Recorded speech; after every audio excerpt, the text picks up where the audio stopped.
Franklin Delano Roosevelt. Do solemnly swear that I will faithfully execute the office of the Presidency of the United States and will to the best of my ability preserve, protect, and defend the Constitution of the United States. So help me God.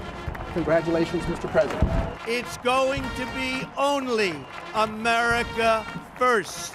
America first. It's nearly 100 days and the reviews are coming in for the most brash, risky, divisive president ever to place his hand on the Lincoln Bible. And so with the signing of this executive order...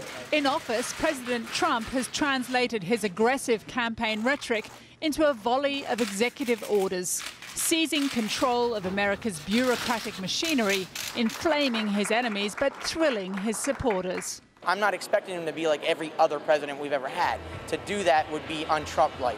I think he's doing a good job. I am behind him 100%. Well, it's been an interesting transition.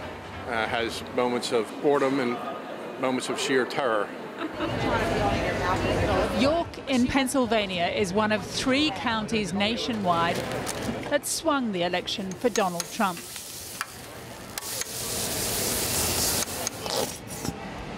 We went to its historic market for lunch and found some true believers.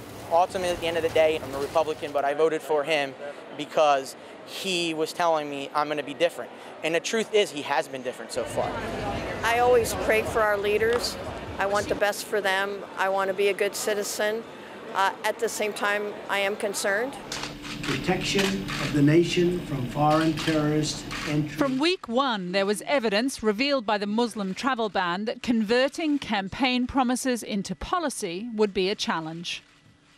And he has to accept the responsibility for that it wasn't clarified exactly what the purposes were for. I'm not biased against Muslims, but I support the plan.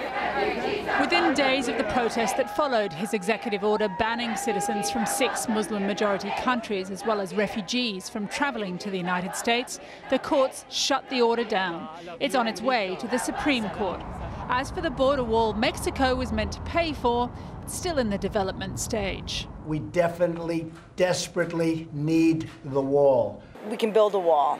We can ban anybody from coming in, but we've still got crazy people shooting people in schools. I think we need to focus on what's going on right here.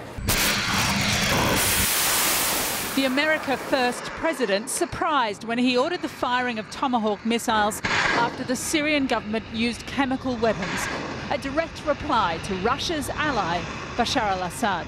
But you don't negotiate from weakness, you negotiate from strength.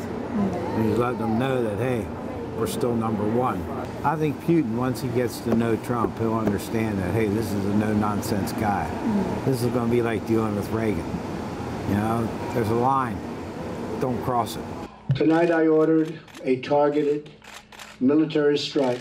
I think that's something America had to do, and I think that was a place where he finally, if anybody else didn't think so, he was already my president, and everybody should get on board, but that's where, for me, it was sealed the deal. But not everyone else is ready to get on board. His strongman approach, hardly a unanimous success. I think he's used to being the boss, and the president is not the boss of the country. And I think he's having a hard time getting people to work together. Raise your right hand. How did this happen? I guess I'm in a little bit of shock. The values that I was given is that we are all one people, and that we're neighbors, and we're friends, and we're a community.